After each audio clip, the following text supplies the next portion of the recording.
모임에 참석한 형제 자매님들 심령과 마음속에 주님의 충만한 임재와 주님의 은혜가 넘치길 바랍니다. 오늘 나누고자 하는 말씀을 통해서 우리들 속에 하늘의 그 신령한 생수의 공급이 차고 넘칠 수 있도록 은혜의 영이 운행되고 역사되시길 주의 이름으로 기도합니다.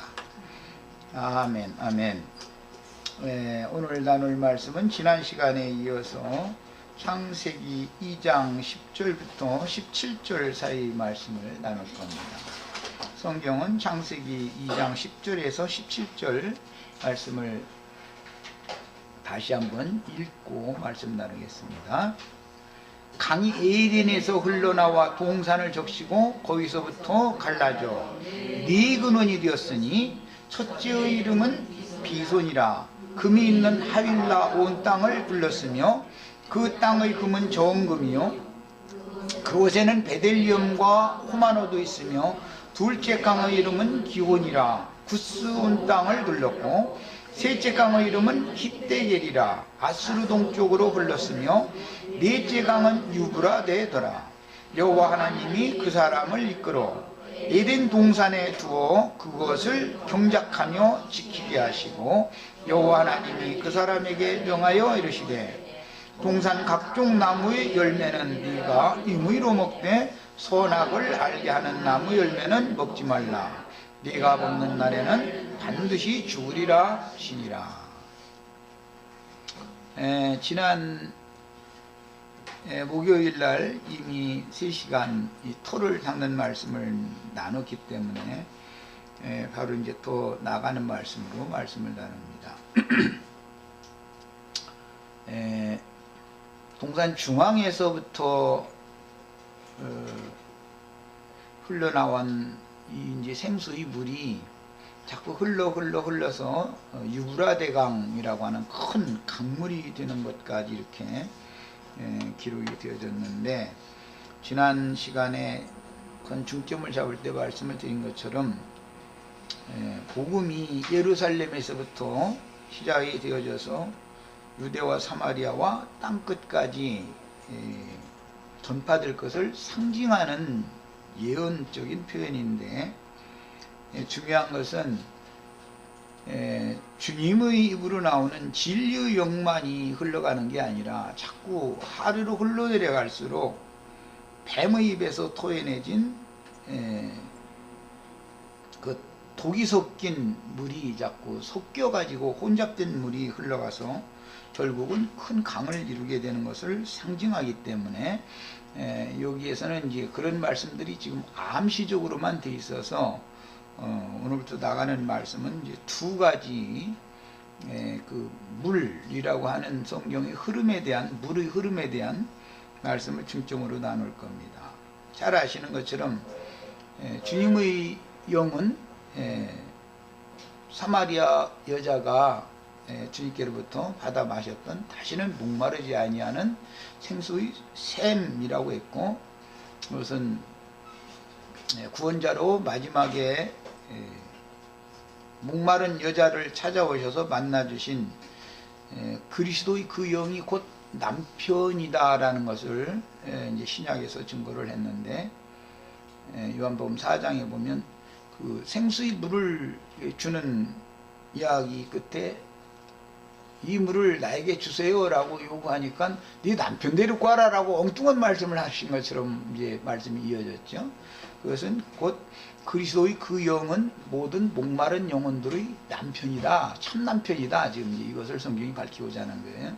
그래서 계시록 마지막에 가면 그 영과 신부가 오라 하시는 이제 그것으로 결말이 나게 됩니다. 이것은 상징적으로서 야곱이 바단 아람으로 이제 가다가 한 우물가에서 자기 친정아버지의 양떼를 먹이고 있던 라헬을 만났을 때, 라헬이 이제 남편이 되는 것으로 이제 상징이 되어지는데, 야곱은 아브라함의 하나님, 이삭의 하나님, 야곱의 하나님이는 아버지와 아들과 성령의 이름으로 보내심을 받은 그 영을 대표하기 때문에 성경의 어떤 일관된 흐름에 대해서 이해가 있으셔야 되겠습니다. 마귀는 물샘에다가 동물을 타서 큰 강으로 흘러가게 하여 신앙을 혼잡시키지만 주님은 혼잡한 말씀을 가르침받는 땅의 모든 교회들, 흔히 말하는 세속교회, 기성교회라고 이렇게 표현하는 현대어로는 그런 자들 가운데에서 이기는 자들을 빼내어 생명수 샘으로 인도해 주시는 것이 성경 전권의 흐름이다 라는 것을 마음속에 다 이렇게 이제 우선은 담아두시고 오늘 말씀을 나눕니다. 강의 발원지로 적시되어져 있는 오늘 본문 강이 에덴에서 흘러나와. 그러니까 에덴이라는 말은 낙원이라는 뜻인데 이 낙원은 당연히 땅에 있는 낙원이니까 하늘의 하나님의 낙원과는 이제 반대되는 개념인 것을 알 수가 있고, 땅의 낙원이라고 하는 것은 유대교를 상징적으로 하는 말이니까 오늘날로 말하자면은 기독교계를 상징하는 말이죠. 땅의 에덴 동산. 그러나 여기에서 빼내심을 받아가지고 거룩한 물로 계속해서 씻고 목마름을 해갈시켜 주신 후에 그 영혼들을 최종적으로 하늘의 낙원인 거룩한 성 새 예루살렘으로 데려가시는 것에 대한 암시를 여기서 지금 한다 는 것을 알 수가 있습니다. 그 다음에 에스겔 47장 12절 이하에서 보면 성소의 보좌로부터 흘러나오는 그리스도의 그 영이 흐르는 것을 상징하는데, 성소의 보좌라는 것은 예수님의 영을 말하는 거죠. 예수님의 영에서 나오는 진리와 생명의 성령을 모든 영혼들이 마셔야만 그 영혼들은 목마름을 해결할 수 있을 뿐 아니라, 이것은 이제 상징이니까 모든 아내를 만족시키지 못하는 많은 남편들이 있을지라도 그 주님을 만나야만 그 아내가 다시는 목마르지 않고 만족할 수 있다. 이제 그런 말하자면 이게 이제 비유죠. 그런 표현입니다. 그렇기 때문에 물 마시는 이야기를 할 때 예수님과 사마리아 여자의 대화에서는 즉시로 그 물을 다시는 목마르지 않은 물을 내가 주겠다라고 말씀하시니까 그 물을 나에게 달라고 사마리아 여자가 이제 요구를 하게 됐고, 사마리아 여자의 요구에 대해서 예수님은 답변을 하실 때 네 남편 데리고 와라 이렇게 얘기를 하니까 나는 남편이 없습니다. 이제 이렇게 말이 이렇게 흘러가죠. 그러니까 이것은 사마리아 산당 제사장들을 이 사람 저 사람 찾아다니면서 이제 말씀에 갈급해서 말씀을 듣지 못하는 기갈을 이제 해결하기 위해서 찾아다니는 그런 목마른 신앙생활을 최종적으로 종결시키고 완전히 그 영혼에 만족을 줄 수 있는 완전한 남편이 되시는 분은 예수 그리스도 입으로 나오는 말씀을 받아서 마셔야만, 그 영을 마셔야만 해결이 된다라는 것을 상징적으로 보여주는 겁니다. 그 다음에 사람은 반드시 동산 중앙에서 발원한 원천의 생수를 마셔야 하고, 짐승들은 상수물을 마시되 물고기들은 하수물이나 바닷물을 마시며 살아가지만 그리스도 예수의 피로 사신 생물들인 네 생물들 중에 하수물을 마시거나 바다에서 사는 물고기들은 어쨌든 이제 육지에서도 하수를 마시면서 사는 물고기들이나 바다의 고기들은 네 생물에 포함되지 않는다. 이런 이제 이치가 왜 그러는지 이걸 깨달아야 되는데, 물고기들이라고 하는 것은 하수물 쪽에서 살게 되어 있기 때문에 이것은 그 영으로 재림하신 그리스도를 믿음으로 영접하지 않았다. 즉 진리의 성령을 마시지 않았다. 그런 사람들은 이미 세상 사람들이기 때문에 하나님 앞에는 버림받은 사람들이다 라는 것을 상징적으로 보여주는 겁니다. 그 다음에 네 강은 하나님의 경륜을 이루기 위해서 예수 그리스도의 부활 생명과 진리의 성령 곧 생수가 제자들에게 임하시면 제자들이 대언의 영 곧 주 예수의 증거자들이 되어 복음을 전파하므로 생명과 진리의 영이 예루살렘에서 시작하여 유대와 사마리아와 땅 끝까지 흘러서 땅의 사방 끝까지 생명의 말씀이 흘러가지만 사단의 사자들이 혼잡시킨 마귀의 다른 복음이 중간에 자꾸 섞여 들어오기 때문에 이제 진리가 시간이 지날수록 혼탁하게 될 것을 예시적으로 보여줍니다. 물이 넉넉한 소돔과 고모라의 요단 들판과 같이 농사하기에 좋은 땅인 이제 성경의 비유에서는 애굽의 하수라고 하는 나일 강변 즉 델타 지역과 같이 농사에 적합한 땅이나 육신의 세상에서는 이것은 그런 땅이나 저기 티그리스강, 유브라데스강 강변의 이제 초승달 지역이라고 그러는데 그쪽 지역은 비옥한 지역이기 때문에 농사가 잘 되는 지역이죠. 이것은 다 상징이다. 그래서 이것은 육신의 세상에서는 그런 강변이 사람 살기에 편리하고 유익하지만 하수를 마시면 영혼은 반드시 죽게 마련이므로 반드시 중생의 씻음과 그 영의 새롭게 하심을 받아서 위로부터 난 영혼들은 하나님의 낙원에서 발원한 원천의 셈인 그리스도의 그 영을 생명수로 마셔야 하므로 그 영과 신부가 오라고 초대하여 값없이 생명수를 받으라 하는 그곳으로 가서 양육을 받다가 추수되어야 한다라는 것을 여기서는 암시를 지금 하고 있는 겁니다. 그러니까 반드시 신랑과 신부가 초대하는 것으로 사마리아 여자가 나가서 예수님을 만난 다음에는 마을로 내려가서 물통에 다 이제 던져버리고 마을로 내려가서 내가 그처럼 고대하던 참 남편 참 선지자를 내가 만났다. 너희가 다 와서 봐라 해가지고 초대를 하죠. 그게 이제 그러면 예수님이 친히 이제 말씀을 증거하게 되기 때문에 이제는 사마리아 여자의 증거를 들을 필요도 없이 우리가 직접 그 말을 듣고 믿는다 이제 이렇게 되죠. 이런 것이 그 영과 신부가 오라는 곳으로 가서 그 진리의 성령의 증거를 친히 듣고 이제 영적 분별력이 생겨서 진리의 성령께 접붙임을 받아서 접붙임을 받는다는 건 이제 부부의 이제 생명연합을 상징하는 거예요. 받아서 완전한 혼인에 들어가게 된다라는 것을 예시적으로 여기서는 암시해 놓고 있습니다. 그 다음에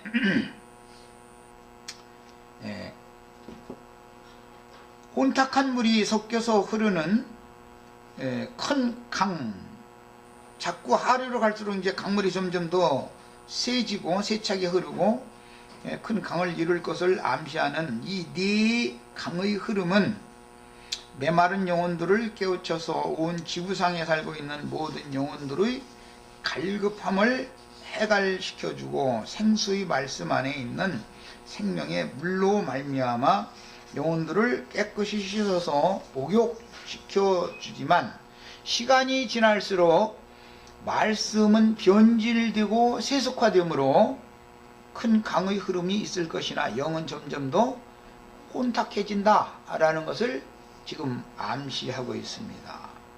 그러니까 예수님이 처음 복음을 전파할 때보다 점점 시간이 흘러서 많은 사람들이 교회에 이렇게 들어오게 되면은 한 면에서는 유익이지만 많은 영혼들을 다 구원해야 되니까 한 면에서는 진리의 성령만 역사되는 것이 아니라 미혹의 영, 다른 교훈의 영들이 섞여 들어오기 때문에 이제 시간이 지날수록 무엇을 요구하게 되냐면 진리를 옳게 분별하는 분별력을 요구하게 된다는 거예요.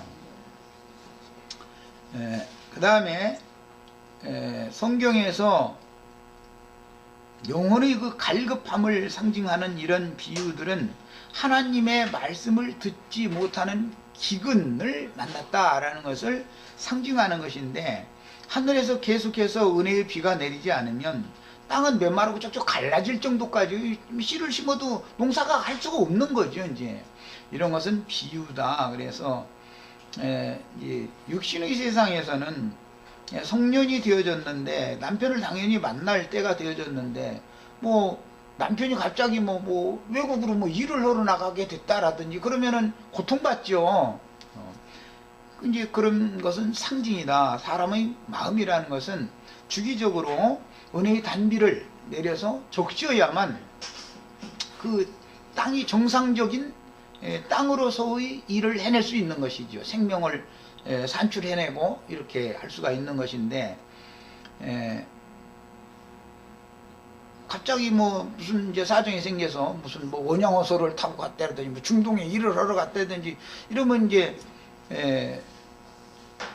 그 성인들은 이제 고통스러우니까 이제 문제가 일어나는 거잖아요. 그래가지고 뭐 전에 저 박 대통령 때 그때 이제 그 문제 때문에 굉장히 사회적인 큰 문제가 됐었었죠.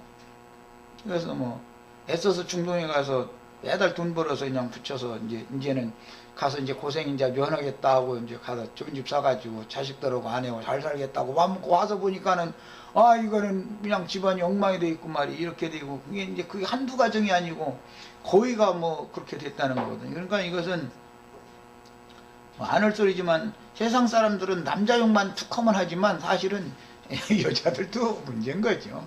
그 남자가 욕을 얻어먹은 짓을 하는 사람들이 있다는 것은 상대성이니까 상대자가 있어서 따라는 뜻인데 여성들의 일은 쉬쉬하고 이렇게 감춰나가고 덮어두기 때문에 잘 드러나지가 않죠. 이제 그러나 이것은 성경에서는 늘 양면성이 있는 거죠.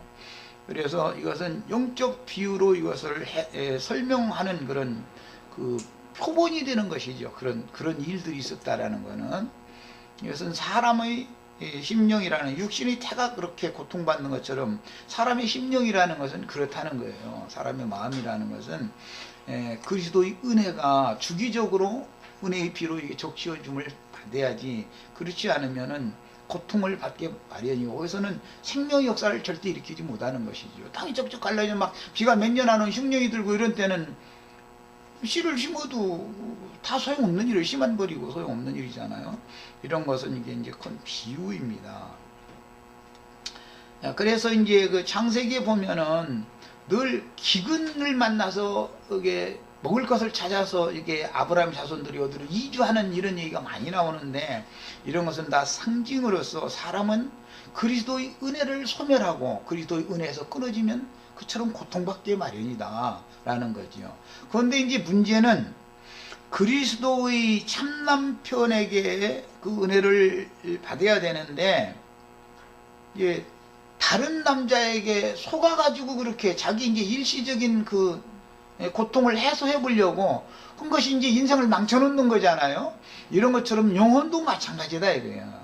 영혼도 다른 교훈, 귀에 듣기에 좋은 말, 육신의 그 눈으로 보기에 아름다워 보이고 그냥 귀로 듣기에 좋고 그냥 지혜롭게 할 만큼 탐스러워 보이고 하는 그런 남자를 만나면은 그냥 미혹당해 가지고 이렇게 가서 그 영혼을 그것은 영원히 망쳐놓는 것이죠. 인간 세상에서 뭐 어떤 이제 가정을 가진 여자가 일시적으로 그 실행을 해서 인생을 망치는 경우는 하나의 표상일 뿐이고 영원히 망가져 버리면 그건 큰일 나는 얘기죠. 이것은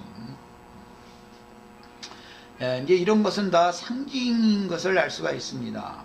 그 다음에 동산 중앙으로 상징되는 예수님의 마음의 중앙인 예수님의 영에서 발원한 물만 흐르는 것이 아니라 생수의 물에 뱀이 토해낸 강수가 함께 섞여서 흐르게 되므로 하수로 갈수록 많은 양의 물이 흘러가지만 쓴 물이 섞여서 독 섞인 물이 섞여서 흘러가기 때문에 그 물을 마시면 바로 죽는 게 아니라 서서히 죽는 거죠. 이게 동물을 계속 마시면은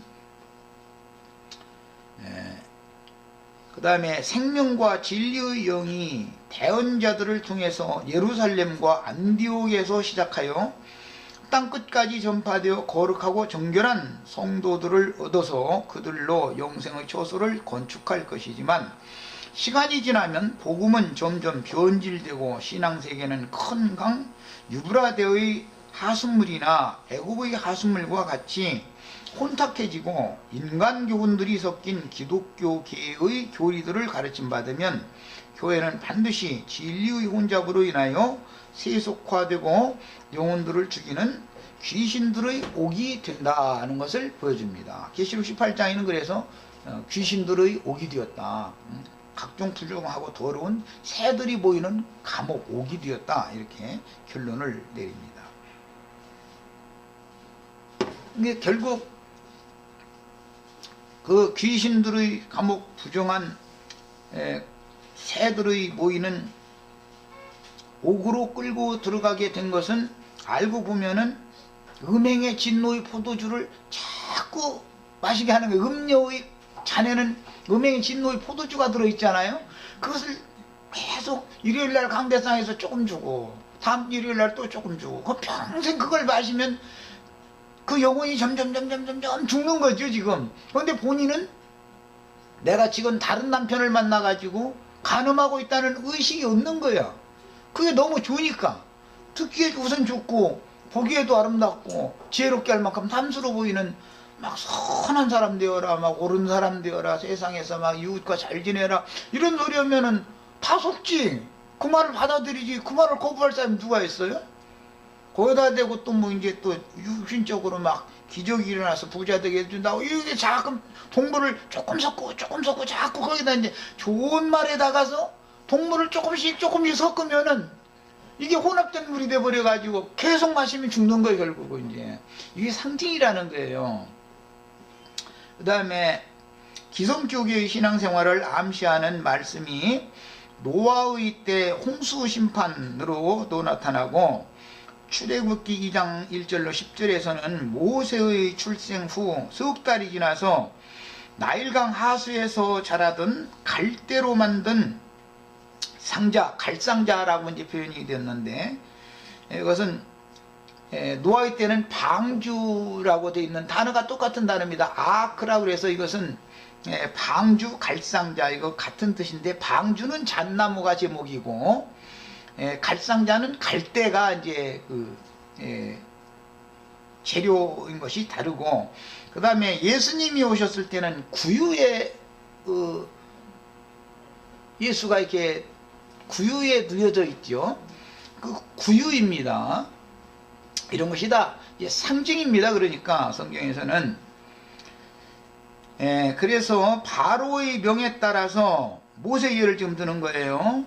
나일강에 버려졌는데 그것은 상징으로서 하나님이 세상에 그 아들을 보낼 때 구유에 세상에 그냥 내버린 거다 이거예요.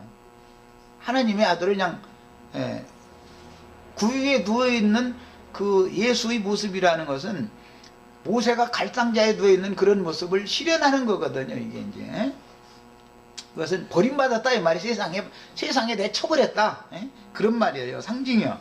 그런데 마침 나일 강물에 목욕을 하러 나왔던 바로 왕의 공주가 그 갈상자를 발견한다는 거거든요.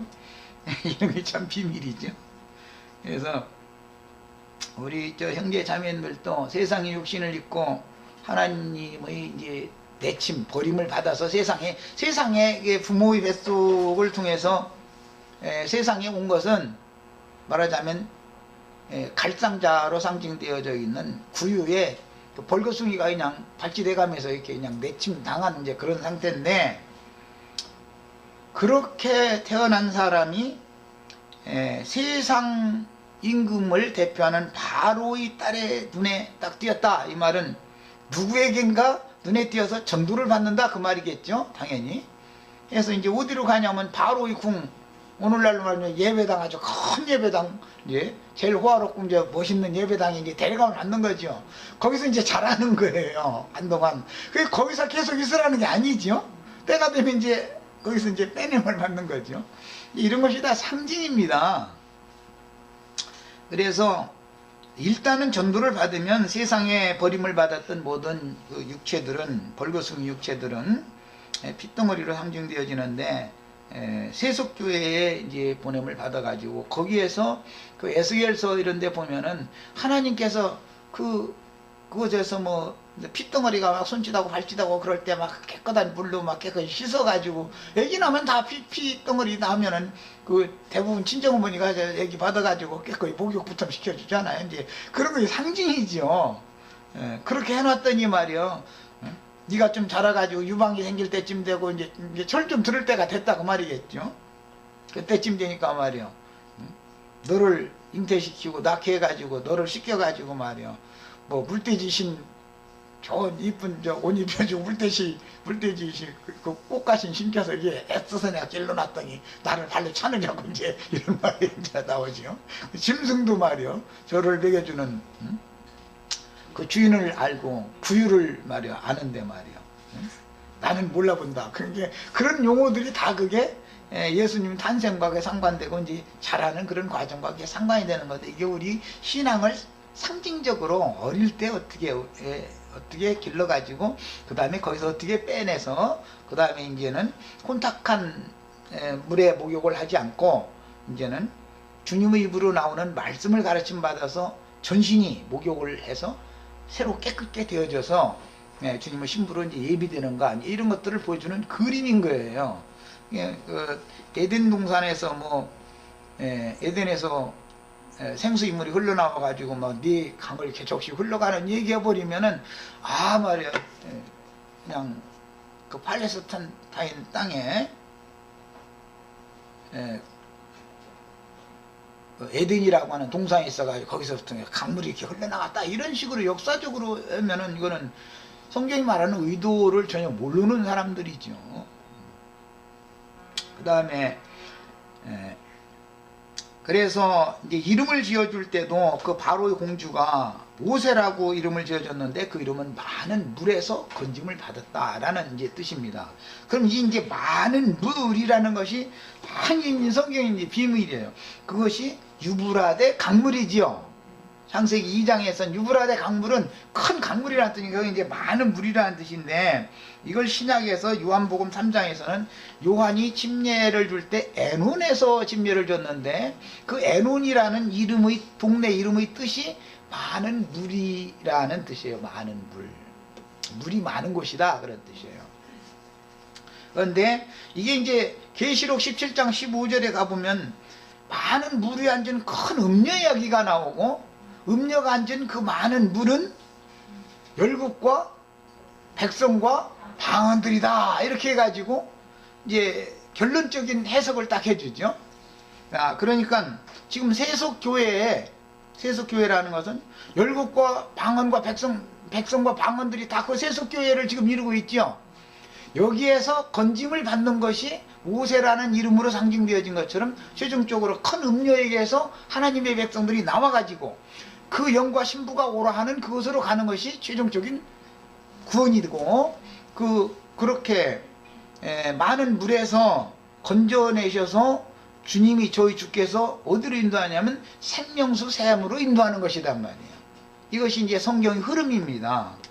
그러니까 사실은 알고 보면 모세가 많은 물에서 건짐을 받은 것은 상징이고 노아의 때 물론 홍수에서 방주를 통해서 건짐을 받았죠. 물에서. 이게 다 상징이에요.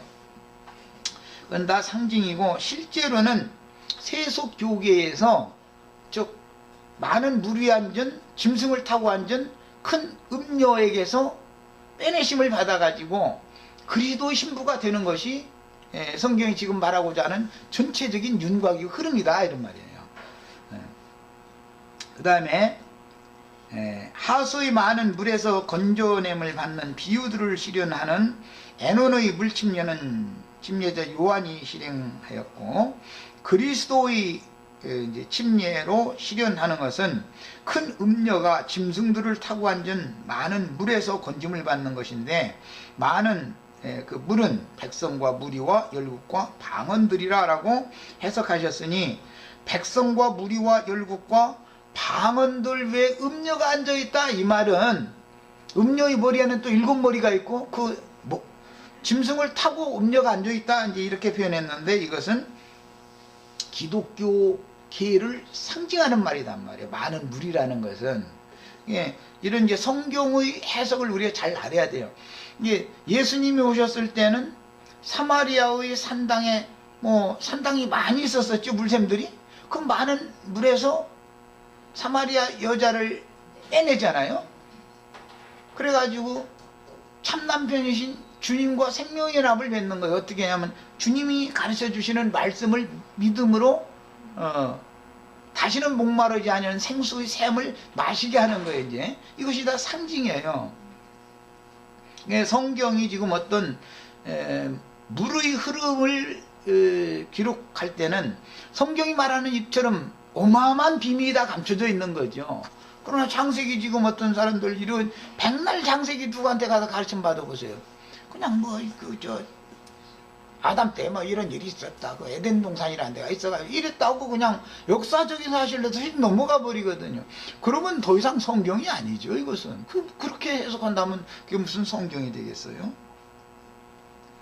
그래서 결국 많은 물에서 건짐을 받는다라는 것은 큰 음료 교회에서 빼내심을 받아서 그 영과 신부가 초대하여 듣는 자, 목마른 자 누구든지 이것으로 와서 생명수를 받으라 하는 그것으로 도망하여 뱀의 낯을 피하여 추수 준비를 위하여 마지막으로 깨끗게 자신의 영혼을 깨끗게 해서 단장하는 거예요. 준비하는 거예요.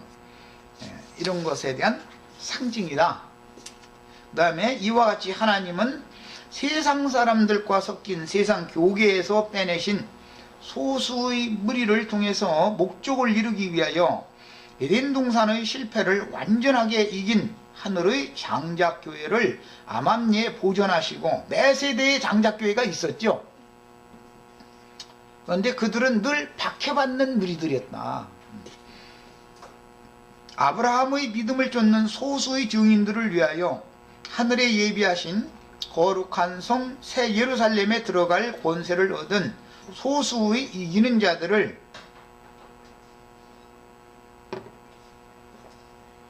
어린 양의 신부로 예비시키기 위하여 혼잡한 영을 정화시킨 진리의 말씀을, 진리의 영을 받은 증인들을 보내서 뱀의 낯을 피하여 진리의 말씀으로 양육하게 하십니다.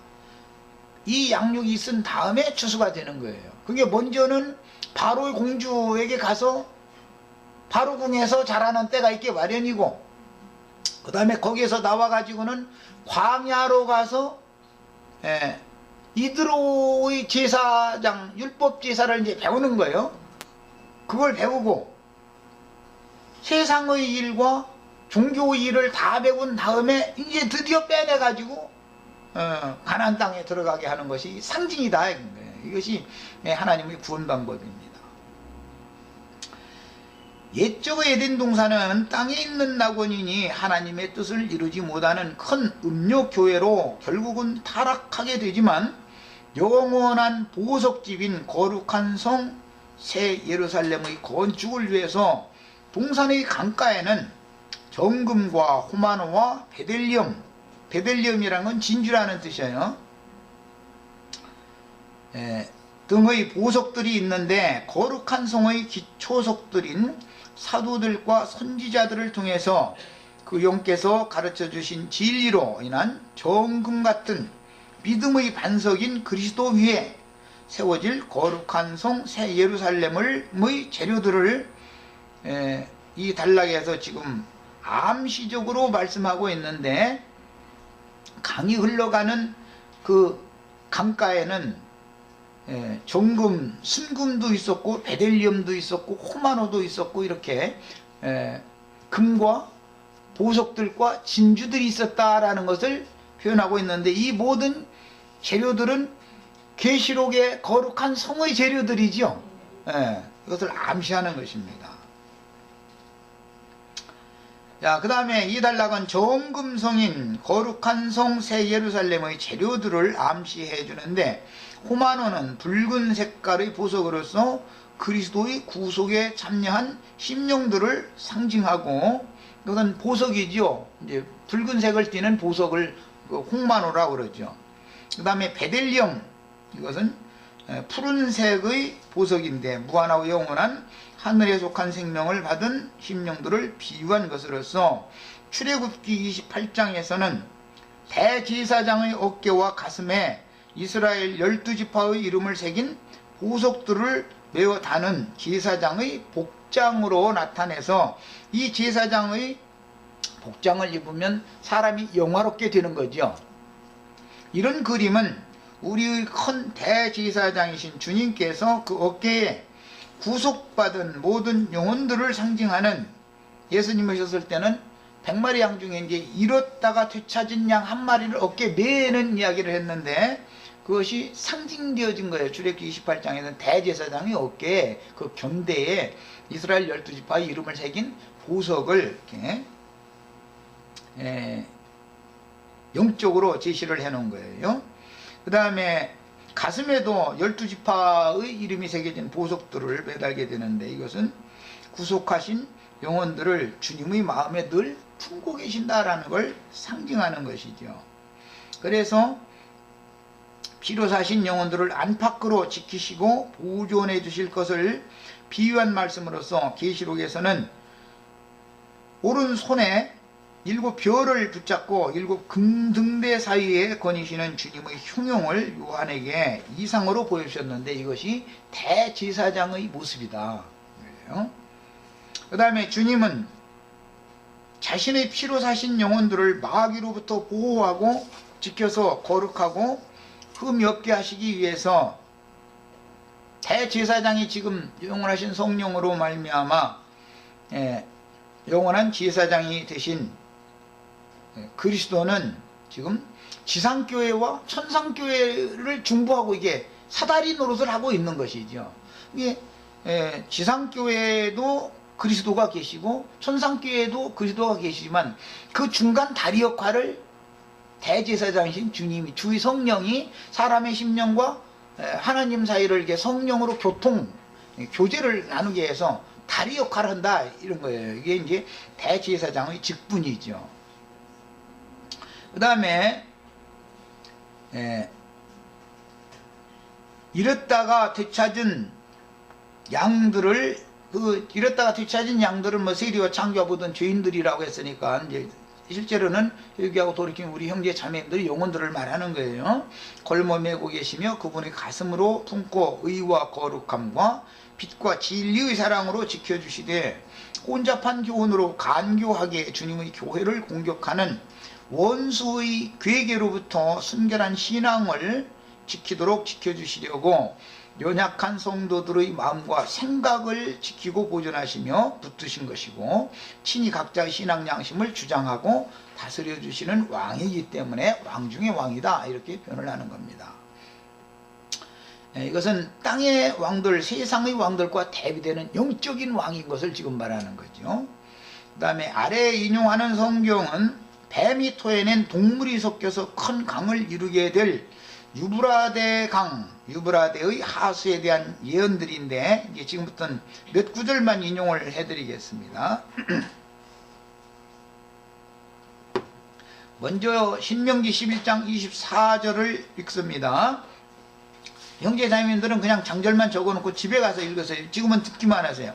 너의 발바닥으로 밟는 것은 다 너의 소유가 되리니 너의 경계는 곧 광야에서부터 레바논까지와 유브라데 하수라 하는 하수에서 서해까지라, 이렇게 되어 있습니다. 유브라데 하수, 유브라데라는 말이 나오면 반드시 하수라는 말이, 요 애굽의 나일강 얘기가 나오면 반드시 하수라는 말이 나와요. 그건 상수가 아니다라는 말이죠. 예, 사람이 먹는 건 상수동물을 먹여야 하지, 하수동물 마시면 결국은 죽는 거잖아요.